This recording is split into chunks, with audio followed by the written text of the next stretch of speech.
पिछले क्लास में हम लोगों ने पढ़ा था अक्षीय दूरियां अक्षीय कोण क्रिस्टल जालक का। आज अगली कक्षा में क्रिस्टल सिस्टम को पढ़ेंगे। जो क्रिस्टल जालक मैं आपको बताया था कि वो 7 प्रकार से इसके जो पैरामीटर थे 6 और उसके अनुसार से 7 प्रकार का क्रिस्टल जालक का निर्माण होता है। उसमें सबसे पहला क्रिस्टल जालक आता है घनीय क्रिस्टल जालक, जो इस प्रकार का है।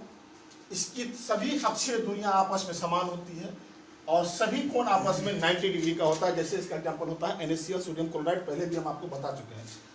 ये आपका घनीय क्रिस्टल जालक है। ABC, जैसा कि मैंने बताया था आपका कि तीनों भुजा जो इसकी होगी वो आपस में बराबर होगी और A और B के बीच में जो कोण बनेगा वो 90 डिग्री होगा। B X और Y के साथ जो कोण बनेगा वो 90 डिग्री होगा। Y और Z के साथ जो कोण बनेगा वो 90 डिग्री होगा। और Y और नमस्कार, पिछली कक्षा में हम लोगों ने क्रिस्टल जालक को पढ़ा था और उसमें मैंने आपको बताया था कि क्रिस्टल जालक के 6 पैरामीटर हैं।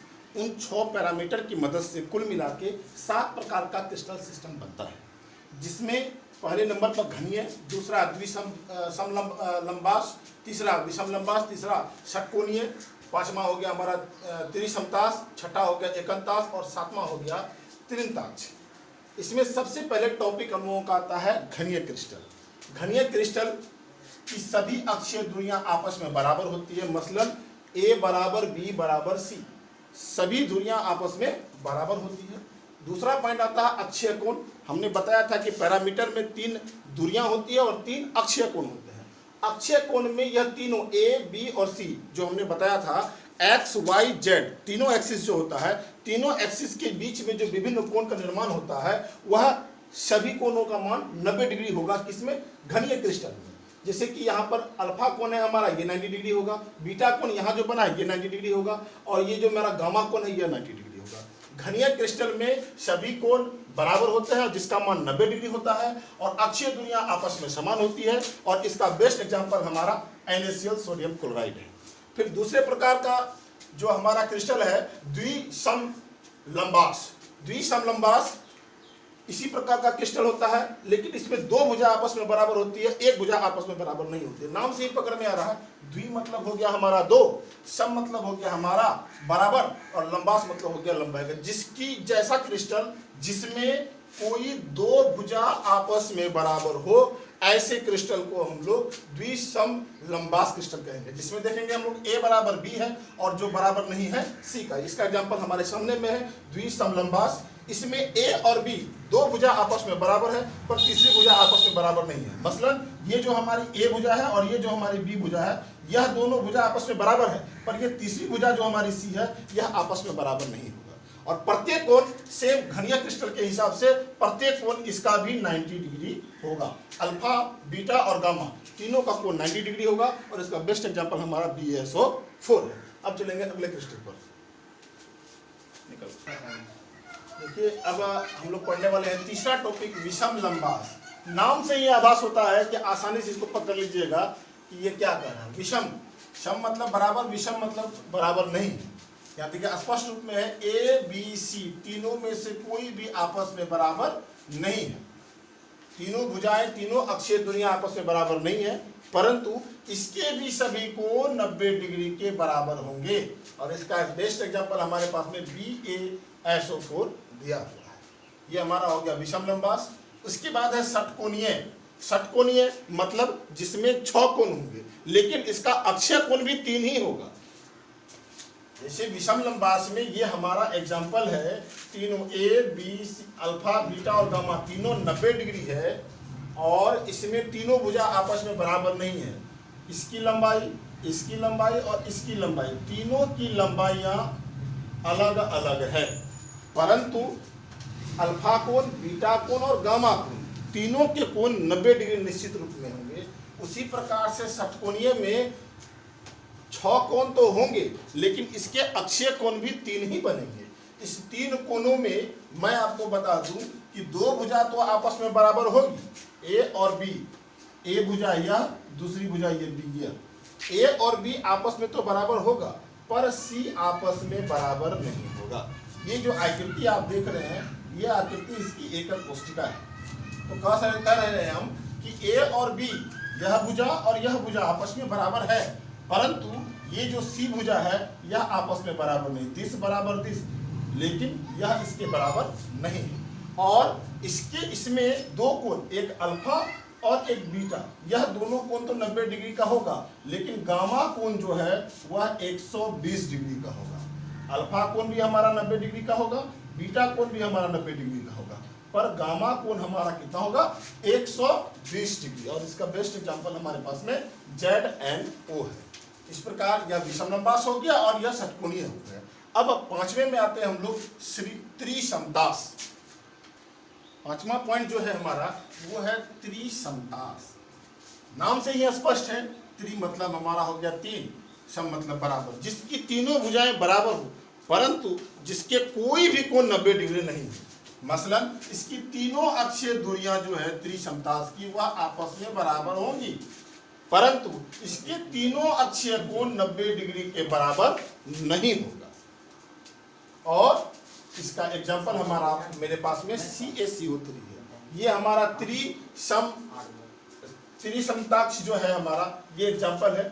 यह भुजा A, B और ये C तीनों बराबर है, परंतु ना अल्फा कोण, ना बीटा कोण, ना ही गामा कोण। यह अल्फा, बीटा और गामा कोण तीनों में से कोई भी कोण 90 डिग्री का नहीं होगा।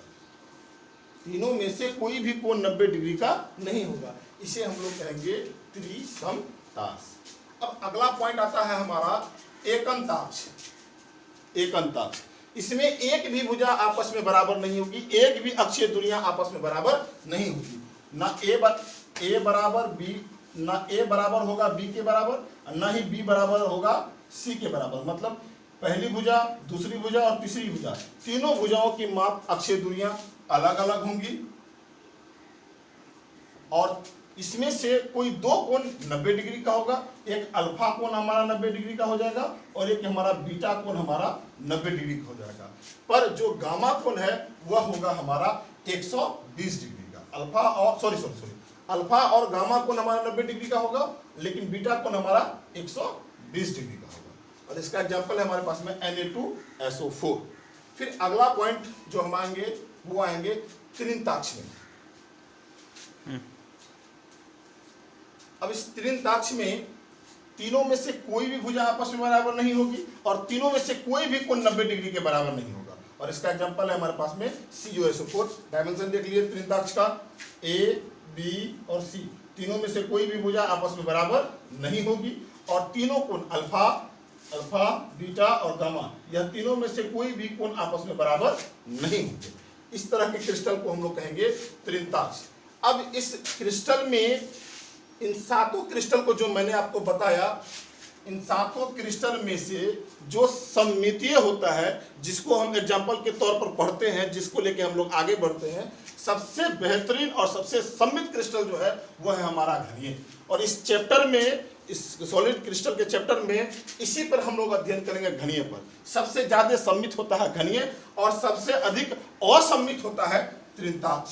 हम लोग इस घनीय को लेकर के आगे बढ़ेंगे और देखेंगे कि घनीय क्रिस्टल के अंतर्गत में क्या क्या एकक कोष्टिका है, यह कैसे बनता है, इसके प्रकार कितने हैं, इनका अध्ययन करने चलते हैं। इन प्रकारों को देखा। अब क्रिस्टल में जो हमने आपको बताया था कि एकक कोष्टिका के कितने प्रकार हैं। एकक कोष्टिका को दो भागों में बांटा गया है। एक है आद्य एकक कोष्टिका और दूसरा है केंद्रीय एकक कोष्टिका। अब आद्य एकक कोष्टिका, इसको हम लोग सरल एकक कोष्टिका भी कहते हैं, जिसका नाम सिंपल सेंटर्ड सेल कहते हैं। एक हमारा हो गया आद्य एकक कोष्टिका, जिसको हम लोग सरल एकक कोष्टिका भी कहते हैं, और दूसरा होता है हमारा केंद्रीय एकक कोष्टिका। एक हो गया आद्य एकक कोष्टिका और दूसरा हमारा हो गया केंद्रीय एकक कोष्टिका। आद्य एकक कोष्टिका, जिसका English name primitive centred cell होता है, इसको संक्षिप्त रूप में हम लोग PCC भी कहते हैं। और चूंकि इसको सिंपल सेंटर्ड सेल भी कहते हैं, इसलिए इसको S.C.C करते हैं। PCC का ही नाम SCC है। दूसरा आता है हमारा केंद्रीय एकक कोष्टिका। दूसरे में आने से पहले आद्य एकक कोष्टिका को हम लोग समझ लेते हैं। हमारे पास यहाँ एक फिगर दिया हुआ है। इस फिगर, यह जो फिगर है, यह सरल एकक कोष्टिका मसलन आद्य एकक कोष्टिका का यह फिगर है। इसमें जो है, इस प्रकार की एकक कोष्टिका में इसके अवयवी कण जिसे हम लोग जालक बिंदु कहते हैं, कोष्टिका के कोनों पर स्थित होती है।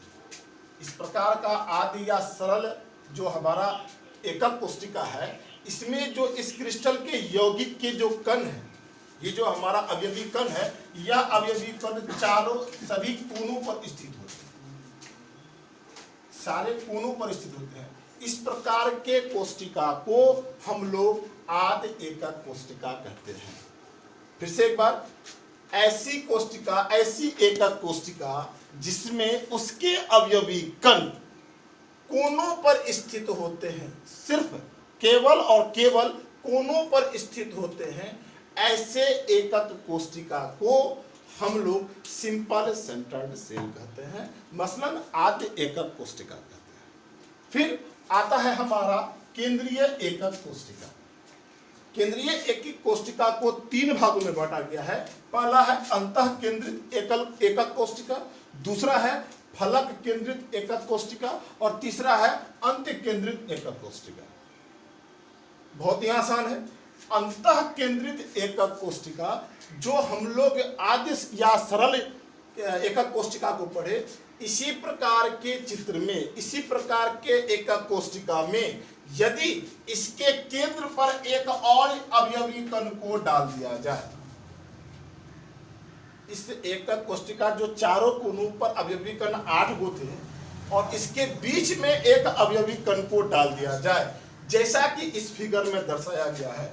चारों कोनों पर इसके अवयवी कण है, क्रिस्टल जालक है, जालक बिंदु है, और इसके बीच में, इस चारों कोनों 8 कोनों के बाद इसके बीच में एक और जालक बिंदु को डाल दिया गया।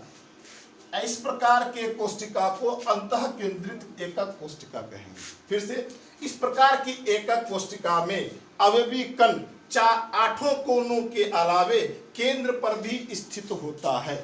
ऐसी एकक कोष्टिका को अंतः केंद्रित एकक कोष्टिका कहते हैं। फिर से आते हैं दूसरे पर, फलक केंद्रित एकक कोष्टिका। जैसा कि फिगर में दिया है, फिगर में हो सकता है आपको समझने में परेशानी होगी, मैं आपको बता देता हूं। एक हमारे पास एग्जांपल है, कैमरा का बॉक्स है, इसमें समझ लेते हैं हम लोग। फलक केंद्रित एकक कोष्टिका, यह भी एक प्रकार का क्रिस्टल ही आप समझ लीजिए। इसके 8 कोनों पर 8 जो कॉर्नर है, 1 2 3 4 5 6 7 8, इस 8 कोनों पर इसके अवयवी कण होंगे, 8 कोनों पर अवयवी कण होंगे। इसके अलावे क्या बोला, नाम से ही पता चल रहा है, फलक। तो इसमें कुल मिला के जितने फलक है, जैसे ये हमारा एक सतह है तो ये फलक हो गया, एक यहाँ होंगे अवयवी कण, फिर एक यहाँ होंगे, फिर एक यहाँ होंगे, फिर एक यहाँ होंगे, फिर इधर होगा, फिर इधर होगा। कुल मिला के हमारे पास में 6 फलक है, 1 2 3 4 5 6, मतलब 8 कॉर्नर पर अवयवी कण हो गए। एक तो ये हो गया 8, फिर 6 हो गया, 8 9 10 11 12 13 14, 8 6 14। तो फलक केंद्रित एकक कोष्टिका में ऐसे परिभाषित करेंगे कि इस प्रकार की एकक कोष्टिका में अवयवी कण कॉर्नर, मतलब चारों कोनों पर तो अवस्थित होंगे, साथ में इसके जितने भी फलक होंगे उन सभी फलकों पर इनके अवयवी कण उपस्थित होंगे, जैसा कि इस फिगर में दर्शाया गया है। इसमें देखेंगे 8 कॉर्नर पर हमारे अवयवी कण हैं, 8 कॉर्नर पर हमारे अवयवी कण हैं। इनके अलावे एक ये जो फलक है हमारा, इस फलक में एक हमारा अवयवी कण हो गया, दूसरा इसके पीछे वाले फलक में यहाँ एक अवयवी कण हो गया, एक ऊपर वाले फलक में यहाँ एक अवयवी कण हो गया, ये सामने वाले फलक में यहाँ अवयवी कण हो गया, और इस साइड वाले फलक में यहाँ अवयवी कण हो गया, और नीचे वाली सतह पर एक अवयवी कण यहाँ हो गया। कुल मिला के कह सकते हैं एक ऐसा एकक कोष्टिका जिसमें अवयवी कण 8 कोनों पर उपस्थित हो, साथ में जितने भी फलक हैं उन सारे फलकों पर यदि हमारा अवयवी कण उपस्थित होता है, ऐसे एकक कोष्टिका को फलक केंद्रित एकक कोष्टिका कहते हैं। अब आते हैं अगले कोष्टिका में, अंत्य केंद्रित एकक कोष्टिका। इसमें क्या होता है, मान लेते हैं इसी बॉक्स को यदि हमको पकड़ना हो, अगर 2 उंगली से पकड़ना हो तो इस बॉक्स को या तो हम ऐसे पकड़ेंगे, या तो हम लोग इसको ऐसे पकड़ेंगे, या तो हम लोग इसको ऐसे पकड़ेंगे। मसलन ऐसा एकक कोशिका, जैसे कि हमारे पास में एक आदमी ही समझ लेते हैं, ये फलक है हमारे पास में, ये हमारा क्रिस्टल है, इस क्रिस्टल में कॉर्नर पे तो हमारा हो अवयवी कण, साथ में एक दूसरे के विपरीत फलक पर हो। मसलन अगर यहाँ एक, इसको अगर हम पकड़ते हैं, ऐसे पकड़ेंगे, एक यहाँ हमारा होगा और दूसरा हमारा यहाँ होगा।